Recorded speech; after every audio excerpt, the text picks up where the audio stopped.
Morning 7th class बच्चों, यहाँ पर आपके मुग़ल साम्राज्य के अंतर्गत पेज नंबर 53 से हमारे द्वारा अध्ययन किया जा रहा है। पेज नंबर 53 पर हमारे द्वारा अकबरनामा और आईने अकबरी, ये जो पुस्तकें अबुल फजल के द्वारा अकबर के शासनकाल में लिखी गई थी अकबर के दरबार पर, उसके अध्ययन के बाद हम इसके नीचे अकबर की नीतियाँ और नज़दीक से एक नज़र के अंतर्गत अध्ययन करेंगे। यहाँ पर बच्चों आपको ये बताया जा रहा है प्रशासन के मुख्य अभिलक्षण जो अकबर ने निर्धारित किए थे, मतलब बेसिकली जो अकबर के द्वारा मुग़ल साम्राज्य के अंतर्गत जितने भी नियमों का निर्धारण किया गया था और इनका विस्तृत वर्णन अबुल फजल की अकबरनामा विशेषकर आईने अकबरी में मिलता है। अबुल फजल के अनुसार साम्राज्य कई प्रांतों में बटा हुआ था। इन्हें सूबा कहा जाता था।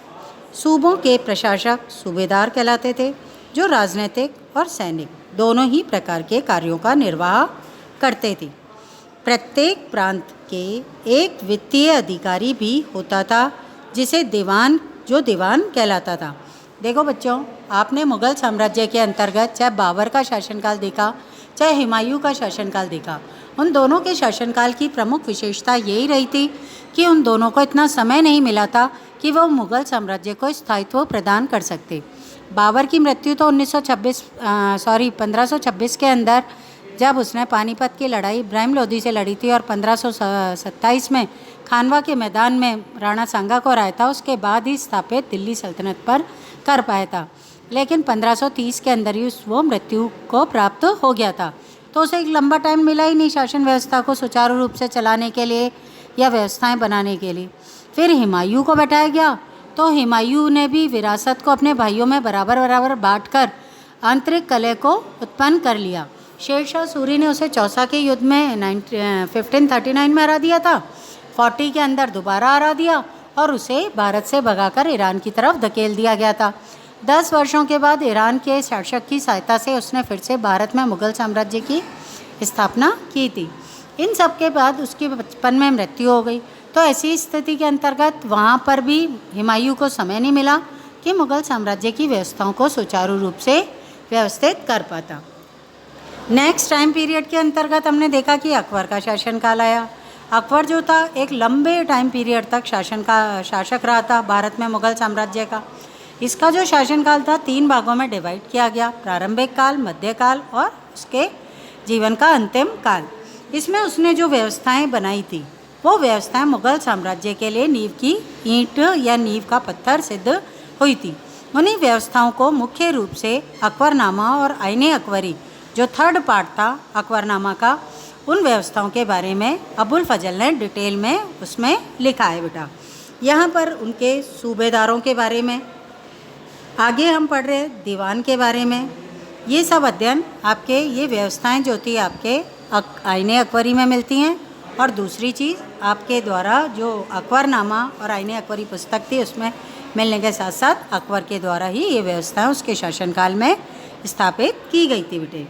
आगे बढ़ रहे हैं हम। प्रत्येक प्रांत में एक वित्तीय अधिकारी था, मतलब फाइनेंस अधिकारी को हम क्या बोलेंगे कि है ना, मतलब ऑफिसर्स, जो दीवान कहलाता था। कानून और व्यवस्था बनाए रखने के लिए सूबेदार को अन्य अफसरों का सहयोग प्राप्त था। पेज चेंज कर रहे हैं, यहाँ पर आप अपने पेज नंबर 54 को निकाल लें। जैसे कि बख्शी सेना वेतनाधिकारी, सदर धार्मिक और धर्मार्थ किए जाने वाले कार्यों का मंत्री, फौजदार सेना नायक कहलाता था, कोतवाल नगर और पुलिस का अधिकारी कहलाता था। बेटा यहाँ तक हमने कल तक पढ़ लिया था। आज हमारे द्वारा आगे का अध्ययन किया जा रहा है जहांगीर के दरबार पर नूरजहाँ का प्रभाव। यहाँ पर आपके एक चित्र भी बना हुआ है, नूरजहाँ का फरमान। जैसे कोई है ना लेटर जारी किया जाता है ना शासक के द्वारा, तो ये फरमान या ये आदेश है, जो कानून है, ये किसने जारी किया है? नूरजहाँ ने। तो नूरजहाँ जो थी जहांगीर के शासनकाल में बहुत ही शक्तिशाली हो गई थी, या उसकी पावर्स इतनी बढ़ गई थी कि उसने फरमान तक जारी करना प्रारंभ कर दिया था। पढ़ते हैं इसमें मेहरुनिसा इसका नूरजहाँ का ही नाम है बेटा। 1611 में जहांगीर से विवाह किया था और उसे नूरजहाँ का खिताब मिला था। नूरजहाँ हमेशा ही जहांगीर के प्रति अत्यधिक वफादार रही थी और उसको समय समय पर सहयोग भी देती रही थी। एक महत्वाकांक्षी महिला थी समझदार, दूरदर्शी और अच्छी राजनीतिज्ञ भी थी ये महिला। इसलिए जहांगीर उसको उसकी समय समय पर सहायता भी मांगता था और उसके द्वारा भी वफादारी निभाते हुए अपनी पूर्ण सहायता जहांगीर को की जाती थी, जिसमें से एक और उसके स्वयं के खिताब उत्कीर्ण किए गए थे। नूरजहाँ के सम्मान में जहांगीर ने चांदी के सिक्के जारी किए थे, जिनमें एक और उसके स्वयं के खिताब उत्कीर्ण थे, तो दूसरी ओर ये वाक्य रानी बेगम नूरजहाँ के नाम से गढ़ा हुआ है। बाईं ओर दिया गया दस्तावेज, ये जो चित्र के बारे में मैं आपको बता रही थी ना, साइड में दिया हुआ है, इसके बारे में कह रहा है। बाईं ओर दिया गया दस्तावेज नूरजहाँ के द्वारा जारी किया गया आदेश या फरमान है। चौकोर मोहर बताती है उद्दात और महान महारानी नूरजहाँ पातशाह बेगम का आदेश। गोल मोहर के अनुसार शाह जहांगीर के प्रताप से महारानी चंद्रमा जैसी वैभवशाली बन गई थी। हम कामना करते हैं कि नूरजहाँ पातशाह के इस युग की सर्वोत्तम महिला बने। यहाँ बेटे एक शब्द और दे रखा है इस चित्र के नीचे, मतान्धता।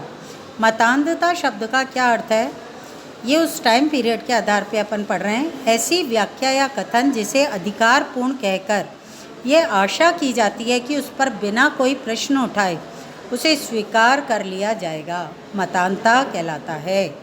ये शब्द अपनी कॉपी में भी लिखना चाहें तो आप लिख सकते हैं बेटे। आगे बढ़ रहे हैं हम। इस बॉक्स के नीचे दे रखा है अकबर के अभिजात बड़ी सेनाओं का संचालन करते थे और बड़ी ही मात्रा में वे राजस्व खर्च को भी कर सकते थे। जब तक वे वफादार रहे साम्राज्य का कार्य सफलतापूर्वक चलता रहा, परंतु 17वीं शताब्दी के अंत तक कई अभिजातों ने अपने स्वतंत्र ताने बाने बुन लिए थे। मतलब दूसरे शब्दों में हम कहें तो विद्रोह होने लग गए थे। साम्राज्य के प्रति उनकी वफादारी उनके निजी हितों के कारण कमज़ोर पड़ गई थी।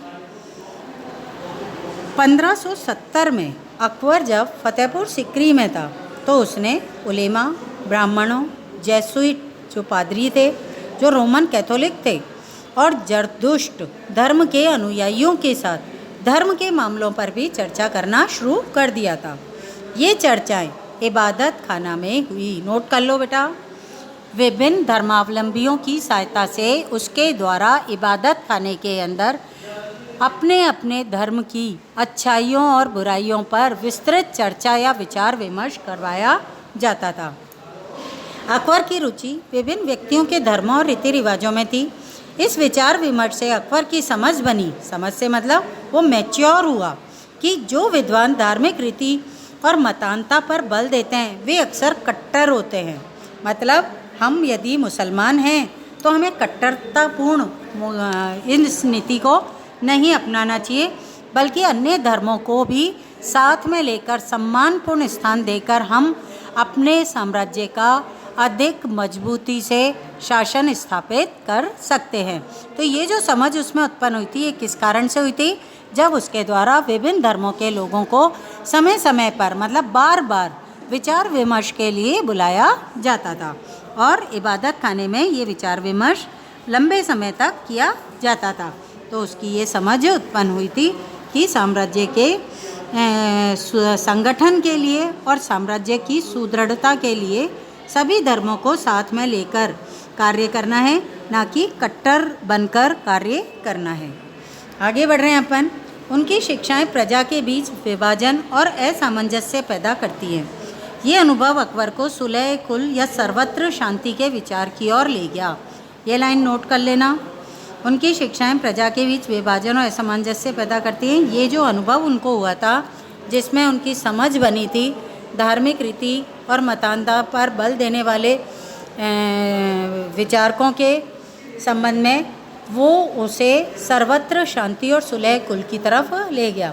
सहिष्णुता की ये धारणा विभिन्न धर्मों के अनुयायियों में अंतर नहीं करती थी, अपितु इसका केंद्र बिंदु थी नीति शास्त्र की एक व्यवस्था जो सर्वत्र लागू की जा सकती थी और जिसमें केवल सच्चाई, न्याय और शांति पर ही बल दिया गया था। अबुल फजल ने, पेज चेंज कर लिया होगा सभी बच्चों ने, पेज नंबर 55 पे आ जाना। अबुल फजल ने सुलह कुल के इस विचार पर आधारित शासन दृष्टि को बनाने में अकबर की मदद की। शासन के इस सिद्धांत को जहांगीर और शाहजहाँ ने भी अपनाया था। सुलह ए कुल, इसके बारे में जो अभी शब्द आपके द्वारा पेज नंबर 54 पर पढ़ा गया था, जिसके अंतर्गत अकबर की विचारधारा बनी थी सर्वत्र शांति की, वो क्या है सुलह कुल? पढ़ते हैं बेटा, यहाँ पर अपने बॉक्स में दिया हुआ है। अकबर की सुलह कुल की नीति का उसके पुत्र जहांगीर ने इस प्रकार से वर्णन किया है। मतलब ये जो उसकी नीति थी सुलह कुल की, उसकी व्याख्या किसके द्वारा की जा रही है? इस बॉक्स में जहांगीर के द्वारा की जा रही है। ईश्वरीय अनुकंपा के विस्तृत आंचल में सभी वर्गों और सभी धर्मों के अनुयायियों को एक ही जगह है, इसलिए इसके विशाल साम्राज्य में, जिसकी चारों ओर सीमाएं केवल समुद्र से ही निर्धारित होती थी, विरोधी धर्मों के अनुयायियों और तरह तरह के अच्छे बुरे विचारों के लिए जगह थी। यहाँ असहिष्णुता का मार्ग बंद था। यहाँ सुन्नी और शिया एक ही मस्जिद में इक होते थे। इक का मतलब यहाँ पर इकट्ठे होते थे, और ईसाई और यहूदी एक ही गिरजे में प्रार्थना करते थे। उनमें सुसंगत तरीके से सार्वत्रिक शांति का मतलब सुलह ए कुल के सिद्धांत का पालन किया जा रहा था। बेटा यहाँ पर एक चित्र बना हुआ है इस वाले पेज पर। इस पेज के अंतर्गत चित्र नंबर 9 में आप देखोगे तो उसके बारे में जो जानकारी दे रखी है वो हम पढ़ते हैं। इबादत खाना, जहाँ पर धार्मिक चर्चाएं होती थी, विभिन्न धर्मों के लोग या पादरी, अपने पंडित, ये सब एकत्र होते थे। उस इबादत खाने में अकबर विभिन्न धर्मों के विद्वानों के साथ चर्चा करते हुए देख रहा है। आपको ध्यान से देखोगे इस चित्र को अपनी बुक में, तो देखो पादरी भी दिखाई देगा आपको, फादर भी दिखाई देंगे, मोमडन्स के जो होते हैं, क्या बोलते हैं उनको, मुल्ला, अपने पंडित भी दिखाई देंगे, सभी दिखाई देंगे, और धार्मिक चर्चाओं पर बातें हो रही हैं। इस चित्र से आप क्या जेसुइट पादरियों को पहचान सकते हैं? जेसुइट पादरी कोई पहचानेगा? बताना बच्चों, जो भी आपको दिखाई दे रहा है, जिस साइड में भी बैठा हुआ जेसुइट पादरी। देखो जहाँ पर ये लाइन लिखी हुई है ना, क्वेश्चन लिखा हुआ है, वहाँ पर एक आधा सा व्यक्ति है जिसका चित्र कटा हुआ है, ब्लैक कलर का चोगा सा पहन रखा है। मेरे हिसाब से वही व्यक्ति जेसुइट पादरी का होना चाहिए, या जेसुइट धर्म का होना चाहिए, फादर जिसे हम कहेंगे हम। फिर इसके नीचे और भी जानकारियाँ दे रखी है। अकबर ने कई संस्कृत ग्रंथों के फारसी भाषा में अनुवाद कार्य को संपन्न कराया था। इस उद्देश्य हेतु उन्होंने फतेहपुर सीकरी में एक मकतब खाना या अनुवाद ब्यूरो की भी स्थापना की थी। महाभारत, रामायण, लीलावती, योग वशिष्ठ जैसे कुछ उल्लेखनीय संस्कृत ग्रंथ को अनुवाद कार्य के लिए चुना गया।